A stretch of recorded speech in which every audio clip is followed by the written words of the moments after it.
Back in the day, 1 square mile would have as many as 4 different farm families on it.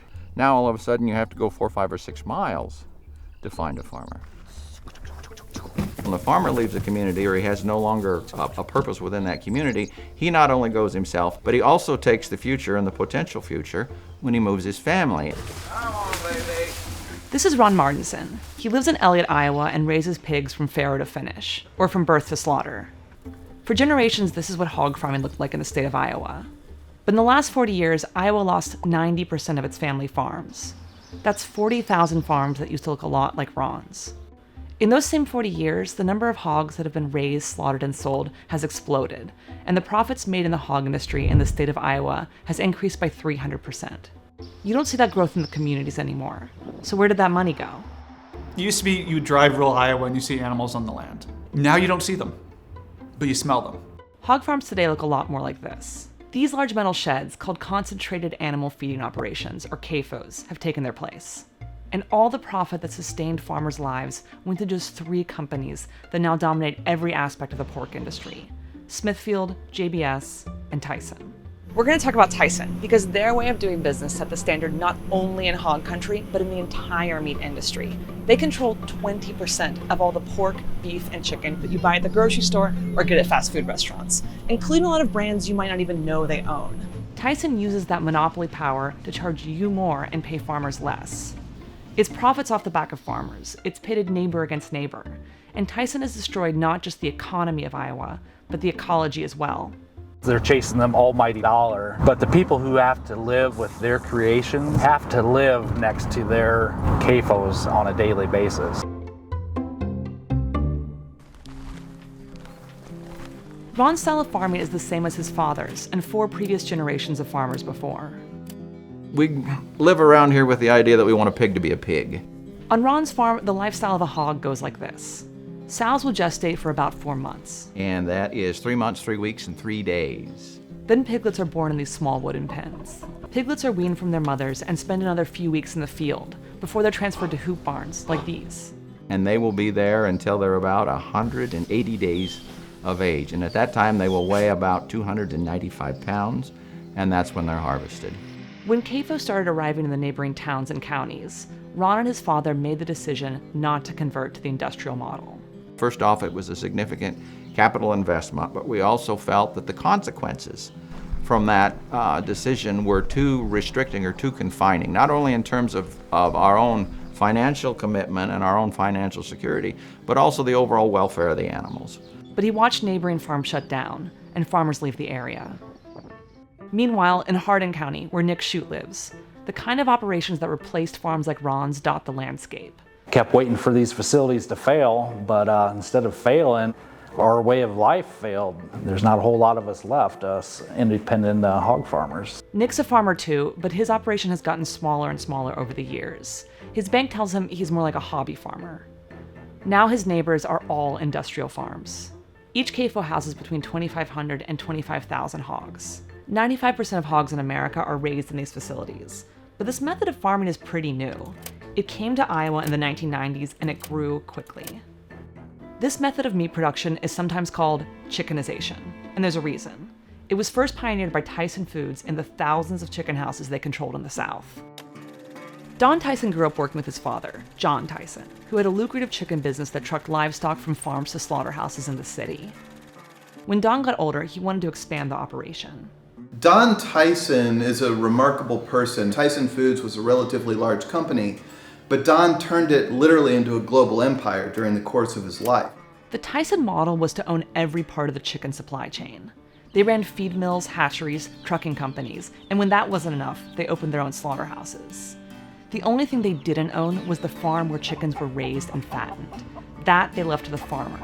Instead, they'd sell them the buildings and equipment, and then sign a contract to sell the chickens back to Tyson.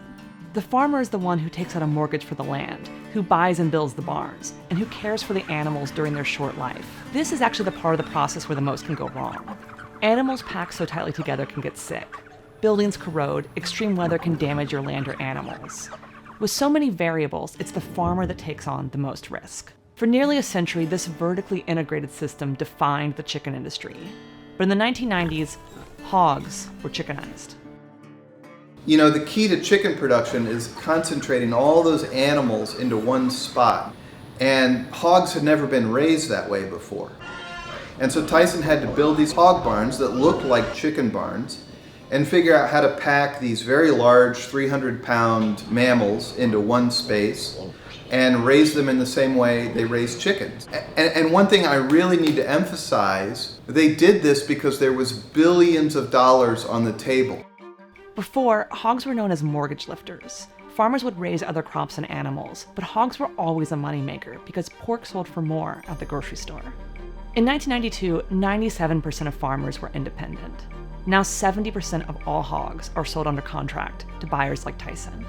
By that time, Don Tyson was a billionaire, and he spent most of his time deep-sea fishing or palling around with politicians. The core DNA of Tyson's business model is that it can go out to massive industrial-scale customers, Walmart, like the grocery chains, and it can promise them consistent high-volume products. The Colonel's rotisserie gold. But to do that, Tyson needs to control every element of what's happening on the farm. Farmers invest a lot in these buildings. To start a CAFO, farmers will take out hundreds of thousands of dollars in debt for land and for structures built to Tyson's specification.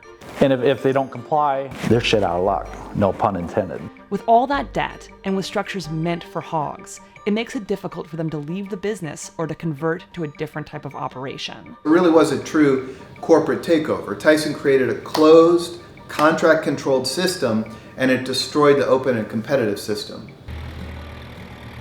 Ron is able to survive because he contracts with a specialty market called Nyman Ranch, a subsidiary of Purdue, that he sells hogs to at a premium, as much as 44% above what conventional producers can get. Any hog that Ron doesn't sell to Nyman, he takes to the local auction in Red Oak. The auction used to be a bustling hub for the community farmers. Now, less than 2% of hogs are sold on the open market.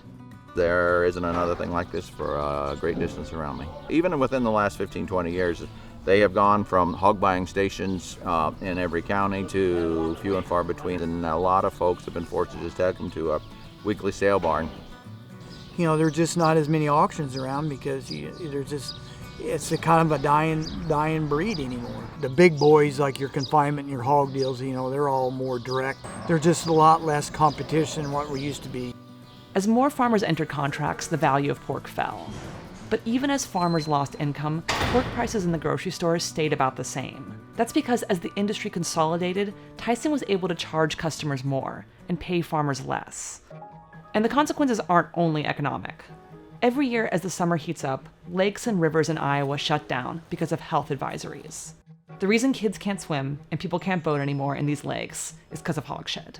When Americans think of agriculture, they think of Iowa. What we've seen as this industrial model take hold is that just collapse. Austin Frere grew up in Iowa and wrote the book Barons about consolidation in America's food system. These facilities, because of the density of animals, generate massive amounts of manure. Okay, so this map shows the rise of CAFOs in the state. Every red dot on here is a building with at least 2,500 hogs. Here it is in 1990, in 2002, in 2011, and in 2019. So Iowa alone, there's 25 million hogs. Keep in mind, a hog defecates about 3 times more than a human being. So you're talking about the manure of 75 million people. That's the same as the population of Texas, California, and Illinois combined. All that hog waste has to go somewhere. On a farm like Ron's, it's used to fertilize the crops that feed the hogs. The same thing is done on an industrial scale, but the problem is there's just too much hog waste. The smell today produced by these factory farms that store the manure underneath is toxic. When they empty out the lagoon or the manure pits by my house, my dog does not even want to go outside. Now more than half of Iowa's lakes, streams, and rivers are contaminated with cancer-causing phosphorus and nitrates like E. coli.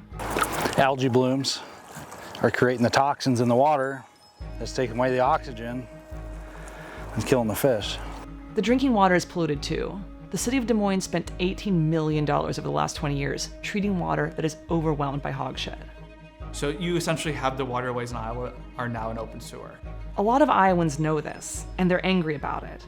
I believe we have a right to keep our current quality of life. It should not be diminished by someone building in our midst and then hopping in his vehicle and driving away the 9 or 10 miles to his home. But just last year, Governor Kim Reynolds cut funding for a program that monitors nitrates in Iowa's waterways. And it's not just in Iowa. Tyson has been polluting water across the country and using their monopoly power to avoid any legal consequences. Okay, it might seem like we're covering a lot, but the reason the fish are dying in Iowa's lakes and the farmers have left the land is the same.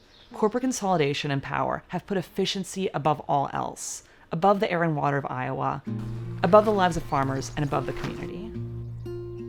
For every farmer we keep on the land, we have another reason for a local grocery store to stay open. We have another reason for a local church to stay open. We have another reason for a local school to stay open. And as agriculture has gotten bigger and as agriculture has gotten more specialized, we have seen the decline. I would say we've seen the demise of the smaller farmer, and consequently we've seen the disruption and the destruction of these smaller communities that used to thrive and survive.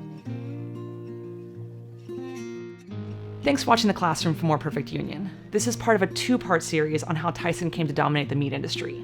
Also, if you didn't get enough of Ron's pigs, here's a few more.